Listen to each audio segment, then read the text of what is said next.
us today. We might kick off with you introducing yourself, your role, and where your organisation's based, and a little bit about what you do.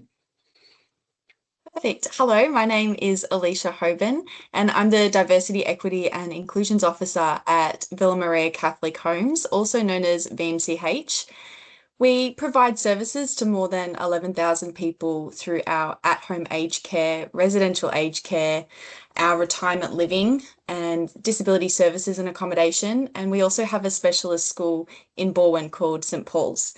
And we are a for-purpose organisation, and we have more than 3,600 staff plus 440 volunteers across Melbourne's metropolitan and regional Victoria.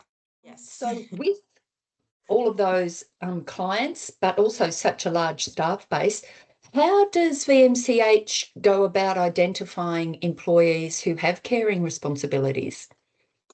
That's a good question. Thank you, Karen. So I guess caring responsibilities aren't always visible or labelled. So we, as an organisation, I think we have created many touch points in where we can try and encourage our staff to disclose that they are a carer. So I guess the first spot would be our employee checklist form. That is where they can nominate whether they have more recently, I would say, had caring responsibilities. And then we would just encourage conversations with their managers. Our managers also show our staff our hub page, our internal hub page, which shows various different supports that our staff are entitled to, including our policies and procedures and things like that. So often those conversations can lead to, actually outside of work, I have this responsibility, or I'm looking after so-and-so. So yeah, that kind of puts on a flow-on effect. And also I would say the engagement that our staff have with our people services team, like a HR and payroll, in putting in requests for leave or flexible working requests. So yeah, that's usually where we find the initial disclosure. We have also just recently done a psychosocial safety survey organisation-wide, and we have found out that we've got 21% of our workforce who are carers. Wow, that's a really big number, and it's not unusual in the not-for-profit community services sector. The average in Australia is 1 in 8 carers in a workplace, but we know in community services there's a lot more, and obviously VMCH is no different. Tell me, what are some of the strategies or initiatives that VMCH have introduced to support employees with caring responsibilities? Yeah, so we have flexible arrangements in terms of their work, where that could be their start times and end times being flexible, part-time options. There's roster flexibility as well as hybrid working if the role permits. So that's probably the initial structure we would put in place, I guess. We've also just recently welcomed the Carers New South Wales accreditation, which is really exciting, obviously. And on top of that, it's providing our staff and leaders with the knowledge and the confidence to be able to provide guidance to their staff in these areas. Because it starts from the top down. If you're providing the leadership and the knowledge and the flexibility, the understanding to your staff that, hey, this is okay, then that trust is already embedded within the relationship. We also have an employee assistance program. So that has a free and confidential service for our staff where they can access 24 hours. And one of their specialist helplines is a disability and carers specialist helpline that they can contact if they're having any issues. So yeah, that's a really big selling point for us, I think, as an organisation. Yeah. Yep. How do you let staff in the organisation know about that? Is that on the page that you were talking about that staff are referred to?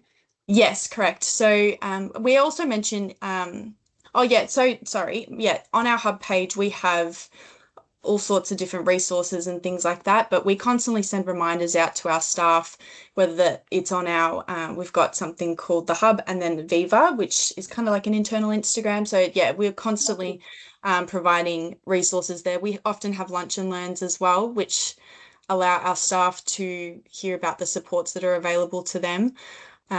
We actually have a lunch and learn series coming up, and one of them is a focus on our carer support too. So that's really exciting as well. Yeah.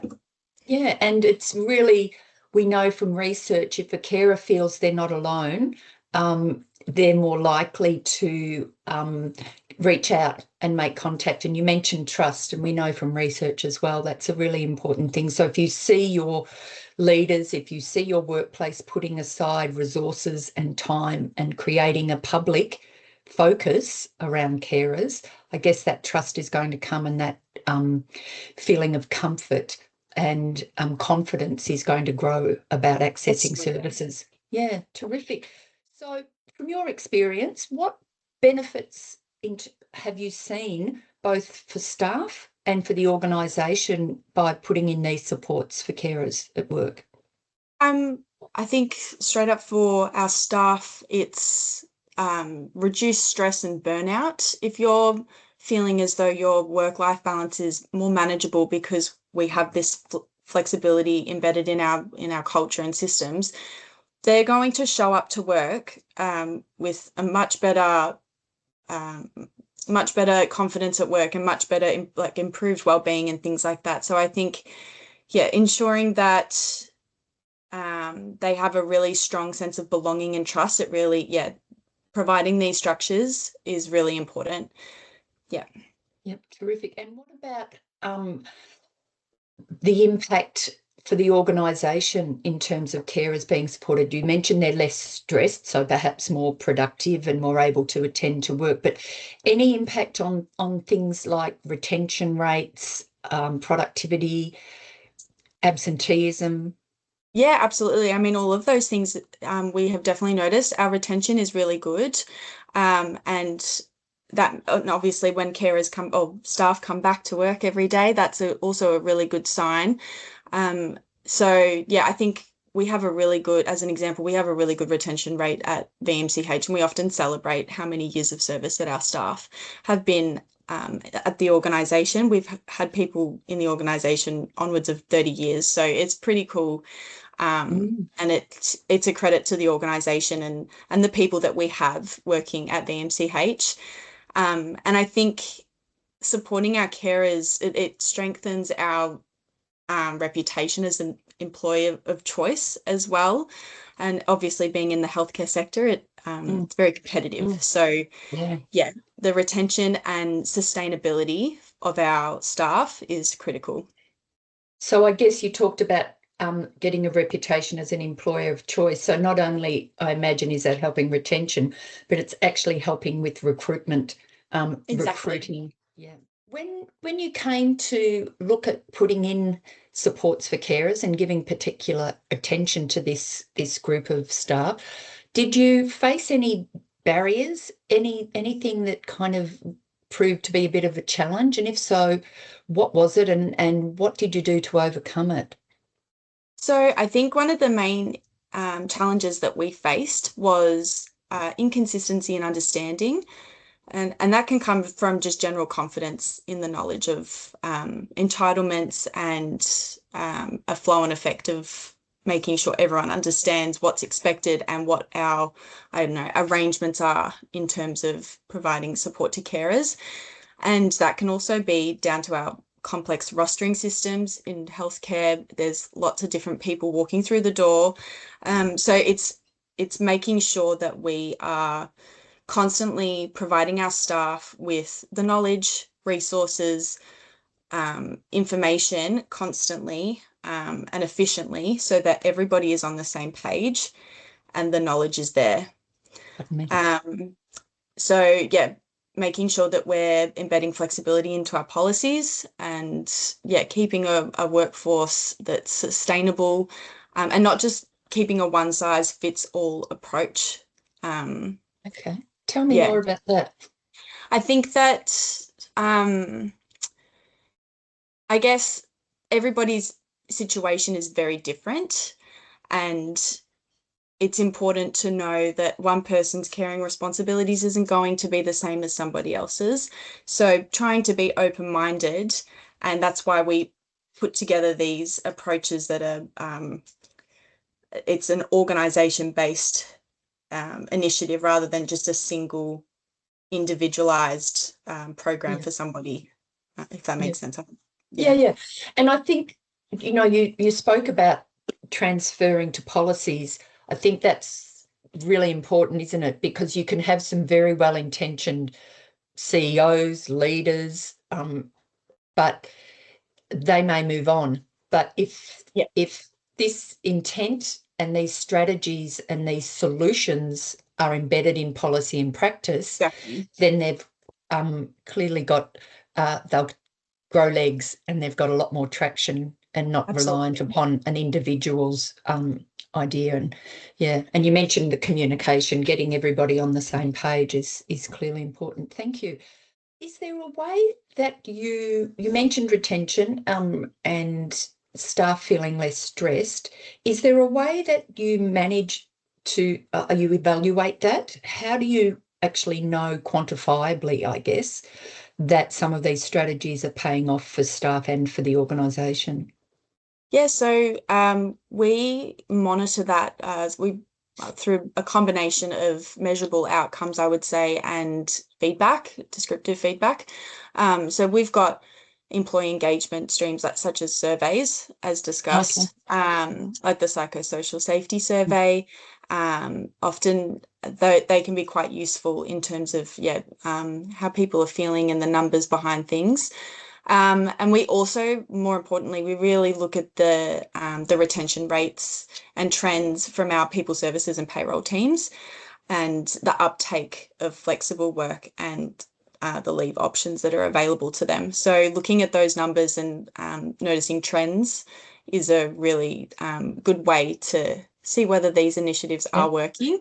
And direct feedback from employees and just conversations, acknowledging a carer's accreditation and the conversations that might come from that. So that's I think the main things. Yeah, terrific.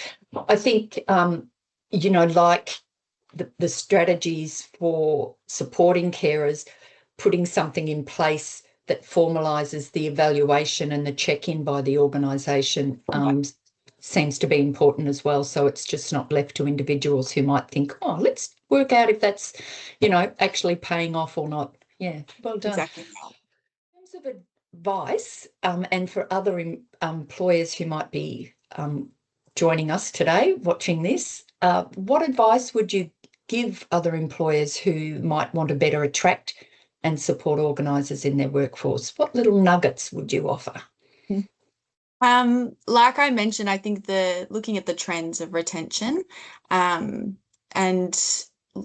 starting by listening and looking at those numbers, and also doing exit surveys. They can be quite useful in understanding how your workforce is feeling, why people are leaving, things like that.